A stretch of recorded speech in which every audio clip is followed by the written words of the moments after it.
Buenos días, vamos a hacer un breve repaso de estudios por imágenes. ¿Qué debo jerarquizar a la hora de ver estudios por imágenes en patología abdominal?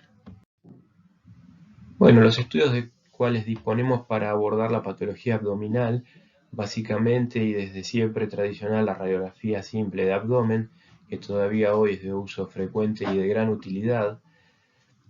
En los estudios radiológicos contrastados que abordaremos en las clases correspondientes a ilio y a síndrome ulceroso péptico.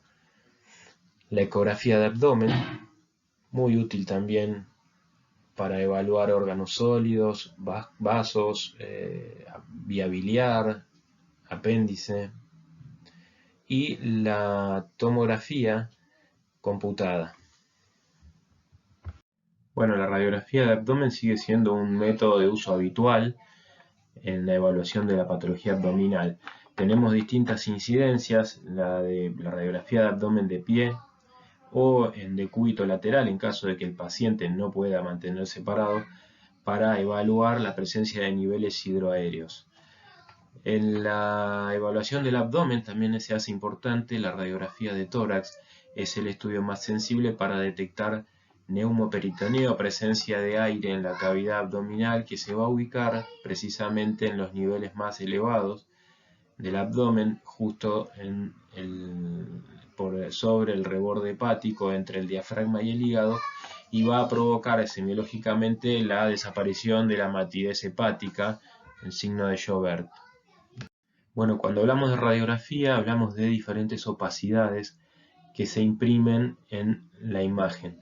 Desde el aire, que es el más oscuro y radiolúcido, hasta el metal, que es opaco, en el medio una serie de escala de grises con distintas opacidades, representativas, grasa, agua y calcio. Todas estas conviene tenerlas presentes a la hora de evaluar una imagen de radiografía, en este caso de abdomen, pero de cualquier. Bueno, la radiografía de abdomen permite ver signos de distintas enfermedades. Es útil en obstrucción intestinal, donde vamos a ver prominentes niveles hidroaéreos. En el neumoperitoneo vamos a ver aire libre dentro de la cavidad, como ya dijimos. En la colecistitis, la patología de la vía biliar, puede verse ilio regional y neumobilia, aerobilia. También en los abscesos y en las infecciones localizadas vamos a ver cambios regionales de acuerdo al sector afectado. Las hernias o ventraciones atascadas provocarán obstrucción intestinal y también tendrán su correlato radiológico. La ascitis provocará una radiopacidad de acuerdo a la mayor densidad del líquido acumulado en la zona afectada. Los cuerpos extraños también podrán verse de acuerdo a su densidad radiológica. Y la litiasis renal, vesícula, sobre todo aquellas sustancias que contengan un componente cálcico aumentado, como los cristales de oxalato cálcico, o fosfato cálcico, y la litiasis renal pueden a veces detectarse.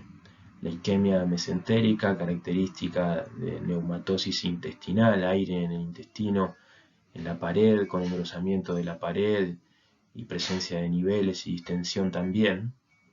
Y bueno, en el traumatismo abdominal podremos ver lesiones compatibles, sobre todo si hay perforación de víscera hueca con neumoperitoneo y acúmulo de líquido en la cavidad abdominal en relación a un sangrado intraabdominal.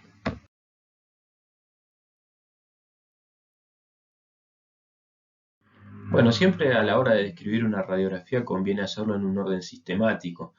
Cualquiera uno quiera elegir está bien, digamos, pero en principio uno puede abordar la radiografía de fuera hacia adentro, ver las partes blandas que rodean el abdomen, las partes óseas, describir si se ven alteraciones en el esqueleto axial y en las costillas y en la pelvis. En la parte de la pelvis que se observa también es importante, no hay que olvidarlo, todo lo que está incluido desde la pelvis hasta el tórax está comprendido en la radiografía abdominal, y los huesos que allí se ven deben ser descritos si tienen anomalías. Después es importante prestar atención a la distribución del aire, que siempre debe estar, por supuesto, dentro de la luz del tubo digestivo. podemos encontrar aire representando en hipocondrio izquierdo la cámara gástrica, y después podemos ver aire en todo el marco colónico y en el centro del abdomen aire en el intestino delgado. Dentro del intestino delgado, los pliegues de la mucosa se van a ver atravesando todo el diámetro de la luz y son la representación de las llamadas válvulas conniventes. En general, con una distribución centroabdominal. El intestino grueso, en cambio, tiene una distribución más periférica, con pliegues más gruesos, austras que no atraviesan completamente la luz, y con gas en su interior. También es importante evaluar el contorno de los órganos sólidos, que allí en la foto de la derecha se puede observar la proyección que corresponde al hígado y a los riñones, así como también la proyección de los músculos psoas, que pueden verse o no en la radiografía de acuerdo a la densidad de los tejidos que están por delante en la misma línea de proyección del haz de rayos X. Bueno, cuando hablamos de hilio es importante distinguir algunas variantes. Por un lado, es fundamental en cualquier tipo de hilio distinguir los niveles hidroaéreos, que consisten en el líquido por debajo, atendiendo a la ley de la gravedad, con una imagen más radioopaca, y por sobre, y marcando un nivel, el aire, con una imagen más radiolúcida dentro de la víscera en cuestión. Si nos referimos a una obstrucción intestinal alta, el intestino delgado se va a ver como unos niveles que son más centroabdominales, con una imagen característica en pila de monedas, con la presencia de las válvulas conniventes que marcan esa imagen. Por otro lado, si hablamos de una obstrucción intestinal baja con compromiso del colon, se verá la característica imagen del marco colónico distendido con líneas radiopacas que atraviesan la luz intestinal, como se ve en la imagen de la derecha, que corresponden a las austras colónicas. Y una tercera cuestión a tener en cuenta en el hilio es si encontramos o no presencia de aire en el recto. Si hay aire en el recto con niveles y distensión difusos en todo el resto de la cavidad abdominal, tenemos que entender que estamos hablando de un hilio no mecánico, de un hilio funcional, donde hay paso de gases desde porciones proximales hasta el recto en lo que es la luz intestinal. No hay una oclusión, entonces hablamos quizá de un hilio funcional en ese caso. Bueno, aquí vemos un hilio funcional donde hay distensión de todas las asas abdominales con aire a nivel del recto. El hilio biliar es la obstrucción mecánica que ocurre por impactación de un lito en la luz intestinal debido a una comunicación entre la vía biliar, la vesícula. En caso de una colecistitis crónica, la vesícula se afina en sus paredes, sufre agresión crónica y termina horadando la pared intestinal con pasaje del lito hacia el intestino. En la imagen se ve con una flecha de color blanco el lito, se ve aerobilia, el aire que ingresa a la vía biliar, donde se describe el árbol biliar en posición del hígado, y se ven niveles hidroaéreos como signo de obstrucción. Esta paciente se presentó con signos clínicos de hilio, con vómitos, con distensión abdominal y dolor. Es un hilio biliar, patología no tan común, pero que conviene recordar. Y este es un par radiográfico de abdomen y tórax donde vemos neumoperitoneo y observamos claramente cómo se ve la línea del diafragma y el aire por debajo en ambas imágenes. Ocurre a veces que la radiografía de abdomen no es tan clara y por superposición de imágenes, y en un paciente que está grave, quizá acostado, el aire y la incidencia de los rayos al hacer una radiografía en la cama no es tan sensible como lo es si en la radiografía de tórax para describir neumoperitoneo como signo de perforación intestinal. Puede ser un hallazgo postquirúrgico también en el caso de la laparoscopía, la laparotomía, donde se puede ver aire, pero en un paciente que no está operado, la presencia de aire indica perforación de víscera. El signo del revoque se puede ver en la radiografía de abdomen e indica inflamación del peritoneo, agresión del peritoneo, y se ve como una línea gruesa que aumenta el espesor de la separación entre las asas intestinales que quedan demarcadas a la perfección. La radiografía de abdomen puede servir para evidenciar la litiasis renal. Los cristales de oxalato y fosfato cálcico contienen calcio y esto le confiere unas características radioopacas, quizá por el tamaño de las litiasis que provocan síntomas en la vía urinaria y excretora, que generalmente son pequeños, en torno de los 5 milímetros, es difícil distinguirlos de otras estructuras por superposición de imagen, por lo cual el observar litiasis en la radiografía de abdomen es un evento poco frecuente, salvo en el caso donde vemos litiasis coraliformes, grandes litos a nivel de la pelvis renal que son más fáciles de distinguir. Bueno, la ecografía abdominal es de gran utilidad para identificar y evaluar órganos sólidos, vasos, estructuras de la vía biliar, el apéndice, todo el contenido abdominal. Requiere un ayuno para disminuir el meteorismo abdominal, ya que el aire interpuesto dificulta la observación de los tejidos más profundos. Es un procedimiento operador dependiente, ¿sí? Es una fotografía, un video del momento en que se está evaluando al paciente y puede tener mucho valor en la urgencia y en la evaluación de ciertas patologías, como complemento al examen físico y a otras técnicas de imagen. Bueno, la ecografía utiliza el ultrasonido como método para observar los órganos abdominales. Los tejidos tienen una diferente densidad y por lo tanto responden diferente al ultrasonido, un fenómeno conocido como atenuación. Definiremos como anecogénico aquel tejido que no devuelve ecos. Característicamente la orina y la bilis pueden verse como anecogénicos.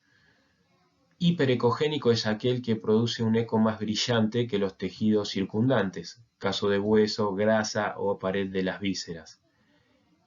E hipoecogénico es el tejido que produce un eco más oscuro que el tejido circundante, típicamente los ganglios, el miometrio.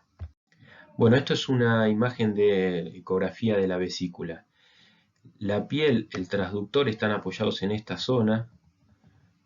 Acá es la piel y ahí está apoyado el transductor con la mano del operador y los rayos, el ultrasonido que sale desde el transductor se proyecta hacia los tejidos más profundos.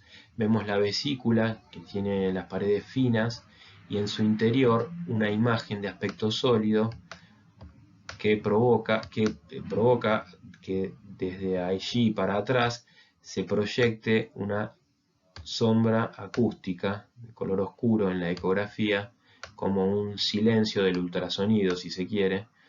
Es una sombra acústica posterior característica de las litiasis. En la ecografía se observa entonces una imagen sólida con sombra acústica sugestiva de litiasis vesicular. Bueno, en esta filmina vemos una ecografía de abdomen en donde se ubica el apéndice secal, que en este caso está aumentado de tamaño y con cambios en la densidad grasa circundante.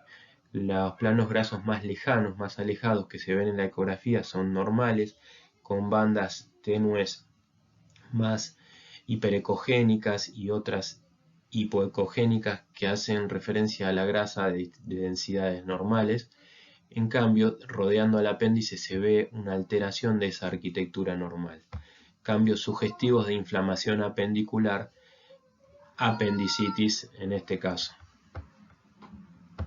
Finalmente, la tomografía de abdomen es una técnica que utiliza los rayos X a través de un sistema de detectores múltiples, permitiendo una observación multiplanar de una misma imagen de un tejido. El tejido es atravesado en distintas incidencias por un rayo de rayos X y el sensor capta la atenuación que provocan los distintos tejidos sobre esos rayos.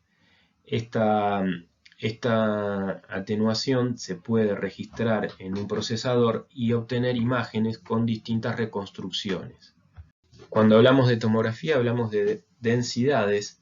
Utilizamos una escala para poner un valor numérico, la escala de Hounsfield, que toma como referencia al 0 para el agua, menos 1000 el aire, es decir, más oscuro, menos 100 la grasa y 1000 en el otro extremo el hueso.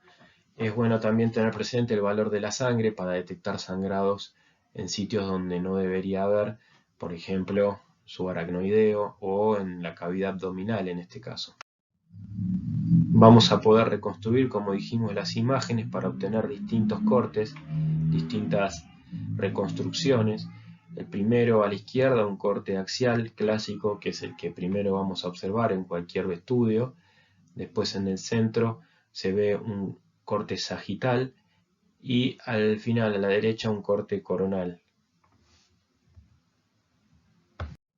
Bueno, en este caso y en el mismo paciente en el cual veíamos la ecografía anterior, observamos la inflamación apendicular señalada con una flecha gris y el asterisco mostrando la rarefacción de la grasa.